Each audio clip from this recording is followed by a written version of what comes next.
एक बार एक शिष्य ने श्री गुरु महाराज जी से प्रश्न पूछते हुए कहा, महाराज श्री, इतने सारे धार्मिक ग्रंथ हैं, गीता, पुराण, वेद, रामायण, कुरान, श्री गुरु ग्रंथ साहिब, बाइबल इत्यादि।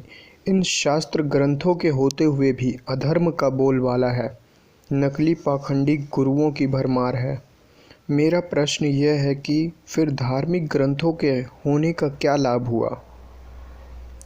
उत्तर स्वरूप श्री गुरु महाराज जी ने बताया, एक बार एक व्यक्ति को दिल्ली से मुंबई जाना था। वह ठीक समय पर स्टेशन पहुंचा, पर ट्रेन निर्धारित समय पर नहीं आई। आधा घंटा बीत गया, 1 घंटा बीत गया, 4 घंटे बीत गए, ट्रेन नहीं आई। व्यक्ति को बहुत क्रोध आया। वह स्टेशन मास्टर के पास पहुंचा और बोला, आपने सामने दीवार पर जो इतना बड़ा टाइम टेबल लगाया है ना, उसे फाड़ कर फेंक दो। वह एकदम व्यर्थ है, किसी काम का नहीं है। स्टेशन मास्टर बड़ी सहजता से बोला, क्यों, क्या हो गया? व्यक्ति बोला, क्या कोई ट्रेन टाइम पर भी आती है? कभी कोई 1 घंटा लेट होती है तो कोई 2 घंटा, और आज तो हद ही हो गई। दिल्ली से मुंबई वाली ट्रेन 4 घंटे से भी ज़्यादा लेट हो गई। स्टेशन मास्टर बोला, महोदय, आपको कैसे पता चला कि आपकी ट्रेन 4 घंटे से ज़्यादा लेट हो चुकी है? व्यक्ति हैरानी से कहा, मतलब?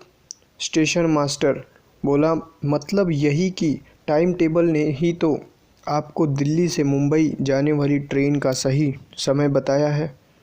उस समय के आधार पर ही तो आप यह जान पाए कि ट्रेन 4 घंटे लेट है। टाइम टेबल ना होता तो आप कैसे शिकायत करते? ठीक इसी प्रकार यदि शास्त्र ग्रंथ ना होते तो आपको कैसे पता लगता कि वर्तमान में अधर्म का बोलबाला है, झूठे गुरुओं की भरमार है? किस तुला पर तौलकर आप एक आचरण को धर्म संगत या अधर्म की संज्ञा देते? कहाँ से मिली आपको वह कसौटी जिसे पाकर आप एक संत को सच्चा या पाखंडी जान पाते हैं? इन सब प्रश्नों का केवल एक ही उत्तर है, शास्त्र ग्रंथ। हमारे धार्मिक ग्रंथ वह अमूल्य निधि हैं जिनमें धर्म की वास्तविकता व शाश्वत परिभाषा लिखित है। वे ही प्रतिपादित करते हैं एक तत्ववेता पूर्ण ब्रह्मनिष्ठ गुरु की पहचान को। वास्तव में तो धर्म ग्रंथ हमारे लिए हमारे पूर्वजों अर्थात ऋषि महर्षि संत महापुरुषों द्वारा दी गई वसीयत है। ठीक जैसे एक पिता अपने पुत्र के लिए वसीयत लिखकर जाता है, वसीयत के द्वारा ही पुत्र को पता चलता है कि उसके पिता का धन कहाँ कहाँ है और वह उसे कैसे प्राप्त कर सकता है। ठीक इसी तरह धार्मिक ग्रंथ वसीयत को पढ़कर ही एक मनुष्य जान पाता है कि उसकी अमूल्य अलौकिक निधि कहाँ और कैसे उसे कैसे प्राप्त कर सकता है।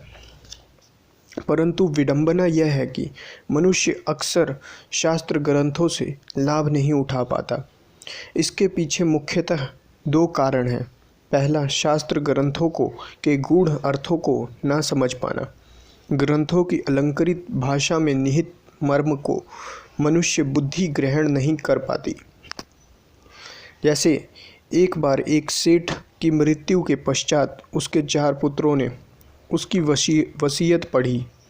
उसमें लिखा था, पूर्णिमा के दिन मैंने मंदिर के गुंबद के नीचे धन छुपाया है, जिसे ज़रूरत के समय निकाला जा सकता है। धन की लालसा मन में लिए हुए वे चारों पुत्र घर के आंगन में बने मंदिर में पहुँचे। गुंबद के आसपास धन को ढूंढा। जब नहीं मिला तो गुंबद तोड़ना शुरू कर दिया।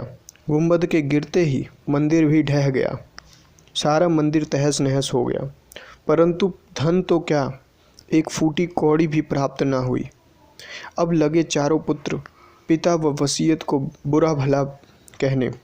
तभी उनके घर एक फ़कीर का आगमन हुआ। समस्या जानने पर उन्होंने कहा, पहले तुम मंदिर को ज्यों का त्यों बनवाओ, वह अपने स्थान से 1 इंच भी इधर उधर ना हो। फिर पूर्णमासी के दिन मैं आऊँगा, तुम्हें तुम्हारा धन मिल जाएगा। कुछ ही समय में मंदिर बनकर तैयार हो गया। पूर्णमासी की रात को फकीर घर आया। उन्होंने ध्यान से मंदिर का निरीक्षण किया और पाया कि चंद्रमा की रोशनी के कारण मंदिर की परछाई ज़मीन पर पड़ रही है। बस फकीर को समाधान मिल गया। उन्होंने लड़कों को बुलाकर कहा, देखो, पृथ्वी पर जिस स्थान पर गुंबद की परछाई पड़ रही है उसे खोद डालो। जब उस स्थान को खोदा गया तो नीचे से एक संदूक निकला जिसमें सोना, चांदी और हीरे भरे हुए थे। विचारणीय बात यह है कि कई बार साधारण से इंसान की लिखी बात को समझना जब कठिन हो जाता है तो महापुरुषों की आध्यात्मिक जगत की गूढ़ बातों को हम कैसे समझ सकते हैं। इसलिए ही श्री गुरु नानक देव जी ने गुरबाणी में कहा, शास्त्र ग्रंथों की वाणी को कोई विरला ही समझ सकेगा। वह विरला वही होगा जो पूर्ण गुरु की शरण प्राप्त करेगा। कहने का भाव कि शास्त्र ग्रंथों को समझने के लिए हमें एक पूर्ण सद्गुरु की आवश्यकता है। धार्मिक शास्त्रों से जो हम लाभ नहीं उठा पाते, उसका दूसरा मुख्य कारण यह है कि हम उनमें निहित शिक्षाओं को धारण नहीं करते। केवल पाठ करने तक, रट्टू तोते की तरह रटने तक सीमित रह जाते हैं। पर नीति कहती है, शास्त्र पढ़ लेने मात्र से कोई विद्वान नहीं बन जाता। विद्वान केवल वही है जिसने शास्त्र के अनुसार कर्म भी किया हो और उसे व्यवहार में भी लाया हो। केवल औषधि का नाम लेने मात्र से ही रोग का दूर हो जाना संभव नहीं है,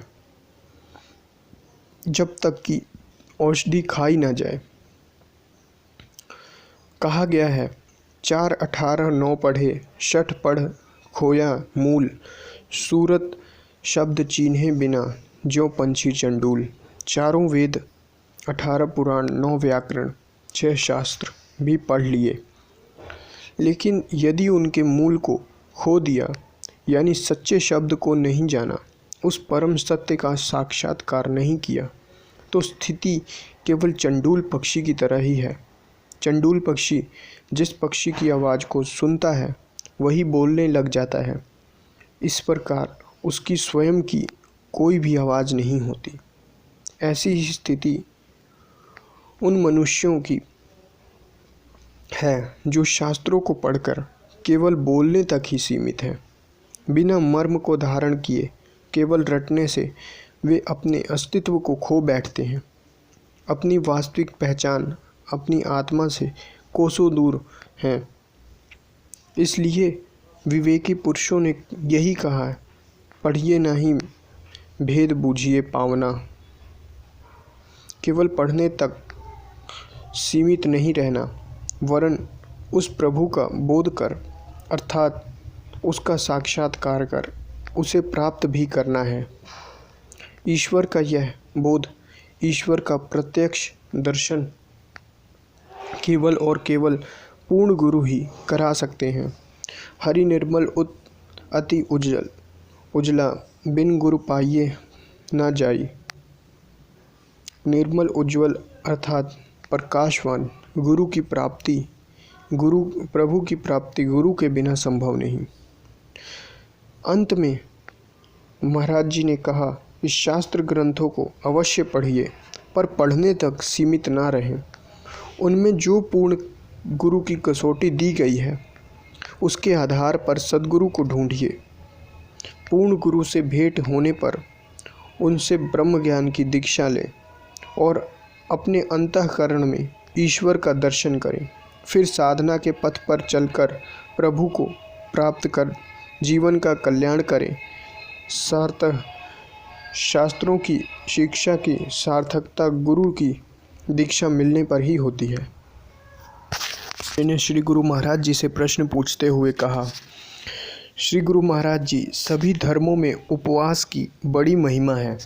कहा जाता है कि महात्मा बुद्ध, महावीर स्वामी आदि महापुरुषों ने उपवास के माध्यम से ही अपने मन व इंद्रियों को वश में किया था। क्या हम भी उपवास द्वारा ऐसी अवस्था प्राप्त कर सकते हैं?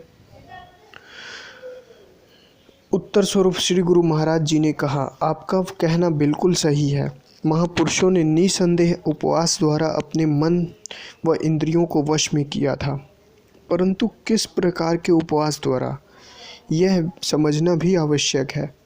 आज अक्सर हम उपवास अर्थ भोजन त्यागना, अनशन करना, निराहार रहना समझ लेते हैं, परंतु महापुरुषों के अनुसार उपवास का बहुत गहरा अर्थ है। यह दो शब्दों के मेल से बना है, उप प्लस वास। यहाँ उप का अर्थ है समीप और वास का अर्थ है रहना। अतः उपवास का अर्थ हुआ समीप रहना, परंतु जिसके समीप रहना, उप समीपे यो वासः, अर्थात जीवात्मा का परमात्मा के समीप वास ही सही मायनों में वास्तविक उपवास है। जब हम अपने भीतर प्रकाश स्वरूप परमात्मा का दर्शन करके उस पर ध्यान लगाते हैं, तभी हम इस समीपता का अनुभव कर पाते हैं। साधना की गहराइयों में उतरने पर ही हम परमात्मा के निकट पहुंच पाते हैं।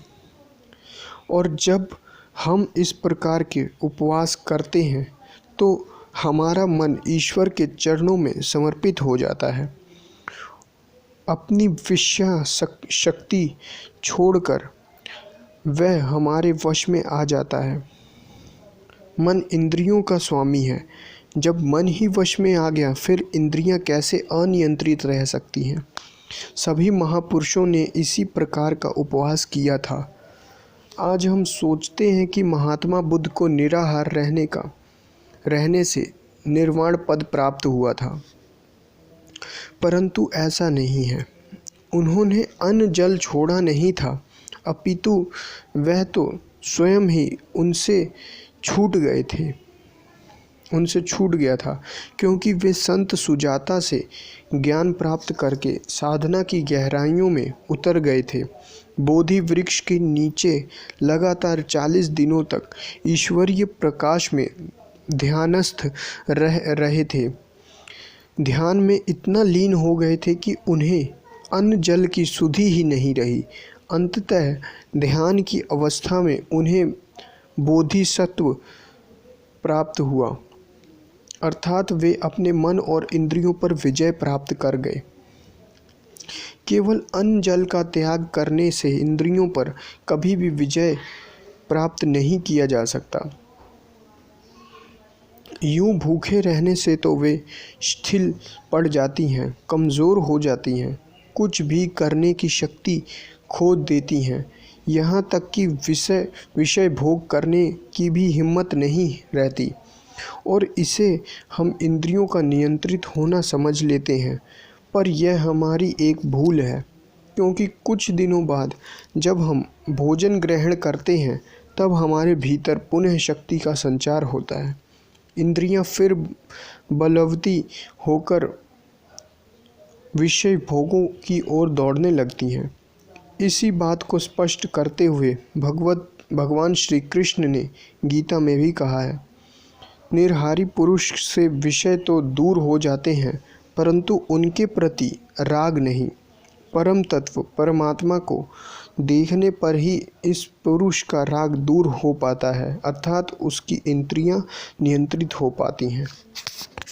एक शिष्य ने श्री गुरु महाराज जी से प्रश्न पूछा, क्या श्री गुरु महाराज जी, क्या मेरे लिए अपने कर्तव्यों को पूरा कर लेना ही काफ़ी नहीं है? मुझे दीक्षा लेने की क्या आवश्यकता है?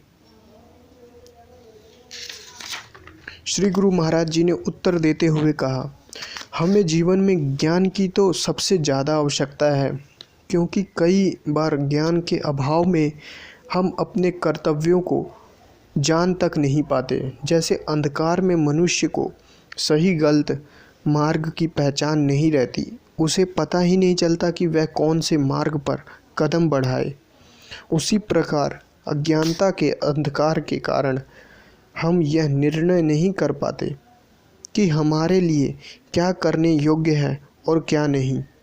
ज्ञान के प्रकाश के अभाव में हमारे जीवन में कई द्वंद्व खड़े हो जाते हैं।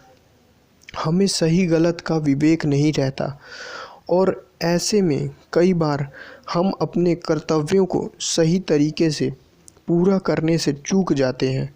इस संदर्भ में भीष्म पितामह का उदाहरण ले लें।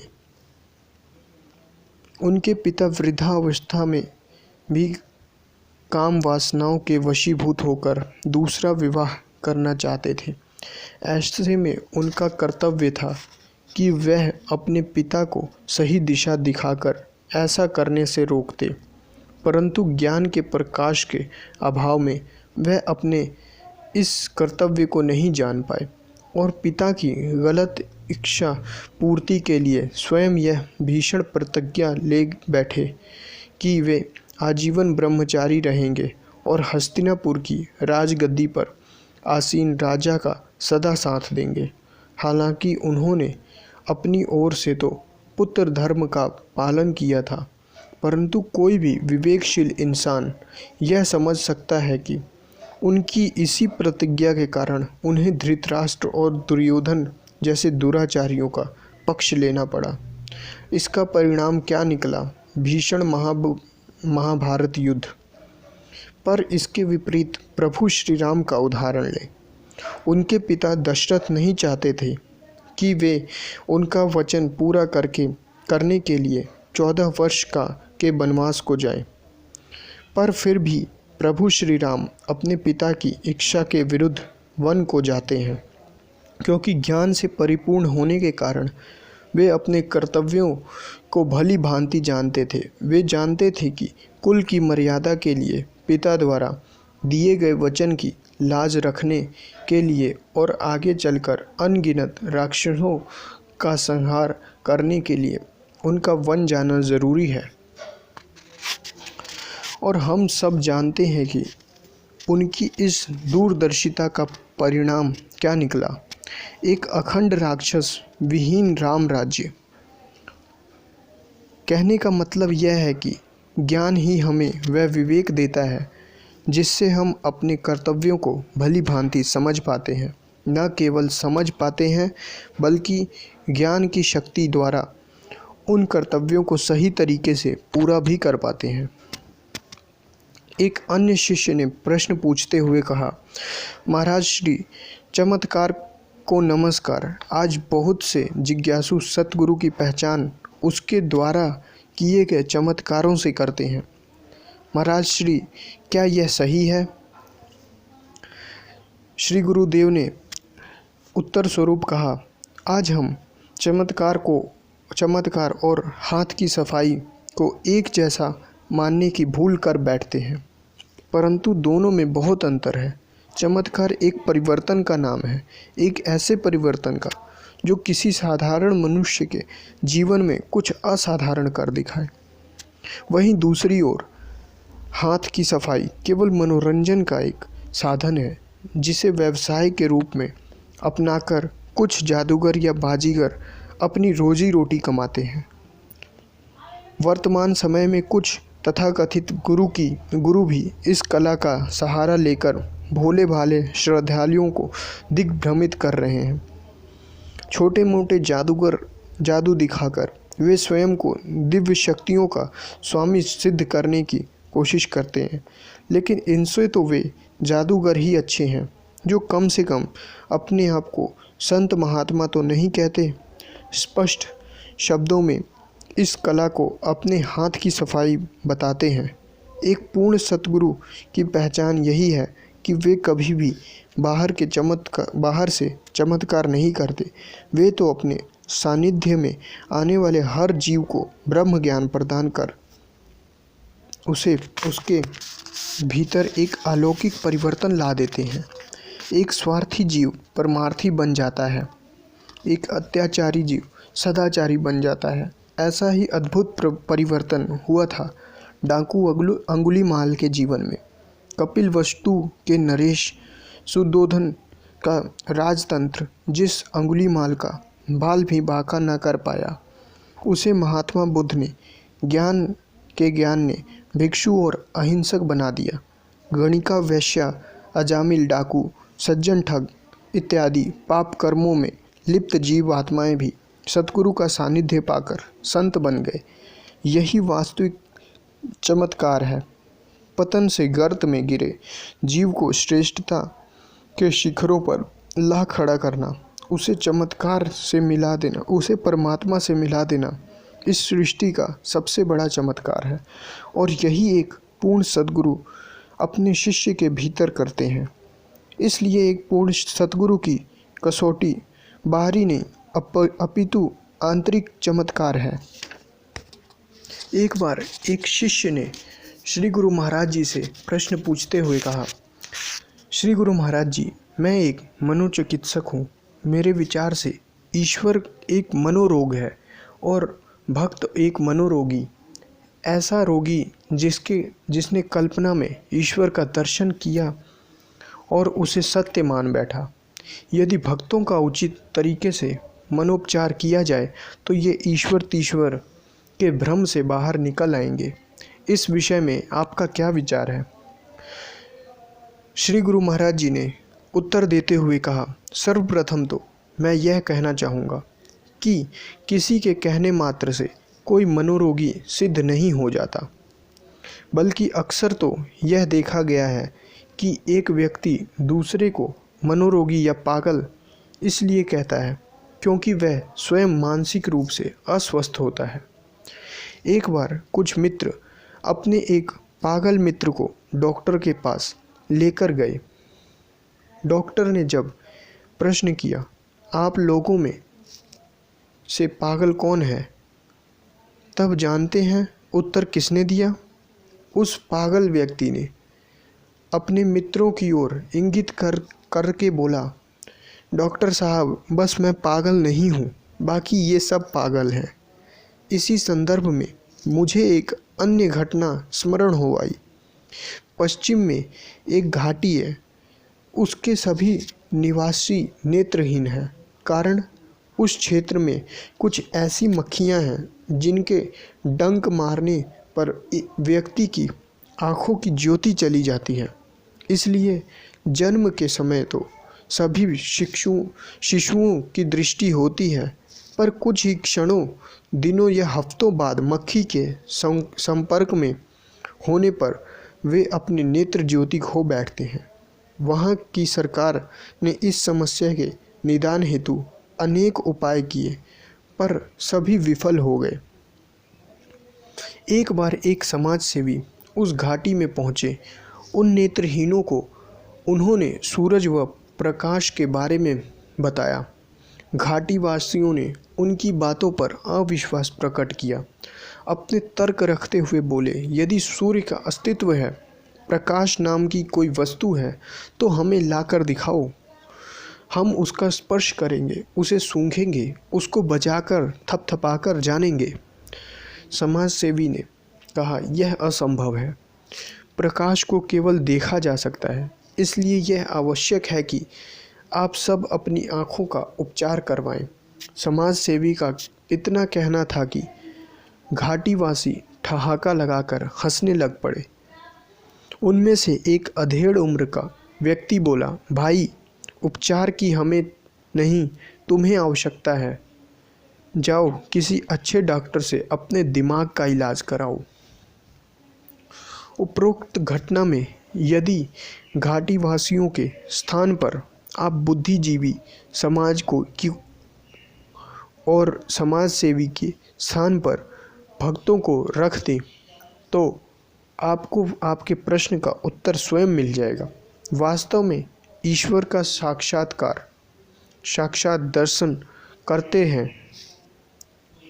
अपनी कल्पना द्वारा वे ईश्वर को जन्म नहीं देते। वास्तव में भक्त तृतीय नेत्र अर्थात दिव्य दृष्टि द्वारा अपने अंतरस्थल में ईश्वर का साक्षात दर्शन करते हैं। अपनी कल्पना द्वारा वे ईश्वर को जन्म नहीं देते, अपितु ईश्वर प्रत्यक्ष रूप में उनके हृदय में प्रकट होता है। परंतु विडंबना यह है कि जब वे यह सत्य दिव्य दृष्टि विहीन समाज के समक्ष उजागर करते हैं तो यह समाज उन पर हंसता है। उस घाटी के वासियों की भांति अपनी अक्षमता को नहीं समझ पाता, बल्कि भक्तों पर ही मनोरोगी होने का आरोप लगा देता है। यह एक कटु सत्य है कि इंसान अपनी असमर्थताओं को, रोगों को, खासकर कि मनोरोगों को स्वीकार व जान नहीं पाता। यही तो हुआ था डॉक्टर फ्रायड के साथ भी। डॉक्टर फ्रायड के नाम से तो आप भी भली भांति परिचित होंगे। वे एक उच्च कोटि के मनोवैज्ञानिक माने जाते हैं। उन्होंने क्रोध को एक मनोरोग कहा। क्रोध क्यों, कब और कैसे उत्पन्न होता है, इसे कैसे नियंत्रित किया जा सकता है, आदि विषयों पर उन्होंने अनेक व्याख्यान दिए, कई लेख लिखे। परंतु खेदजनक बात तो यह है कि वे स्वयं इस रोग का सर्वाधिक ग्रस्त थे। छोटी छोटी बातों पर क्रोध से तमतमा उठते थे, स्वयं पर संतुलन खो बैठते थे। इसके विपरीत भक्तों ने ईश्वर के पतित पावन प्रकाश में सदैव इन क्रोध जैसे मानसिक विकारों पर विजय पाई। वे शांत निर्मल स्वभावी रहे हैं और साथ ही समाज में परिवर्तनकारी युग के पुरोधा भी। इन दोनों व्यक्तित्वों का तुलनात्मक अध्ययन करके आप स्वयं निर्णय लीजिए, इनमें से कौन है मनोरोगी और कौन है मनोजयी व विश्वजयी। और यदि आपके कथनानुसार हम मान भी लें कि भक्त पागल होते हैं, तब भी मैं यही कहूँगा कि उनका पागलपन भी आपकी बौद्धिक तार्किकता से श्रेयस्कर है। स्वामी विवेकानंद जी ने कहा था, this world is a huge lunatic asylum where all men are mad, some after money, some after women, some after name or fame, and a few after God. I refer to be mad after God. इसी बात को एक कवि ने यूँ लिखा, यह दुनिया पागल खाना है, हर शख्स यहाँ दीवाना है। कोई पागल है कोई शहनशाही का, कोई पागल है चतुराई का, सबसे अच्छा है वो पागल जो पागल है रघुराई का। बोलिए श्री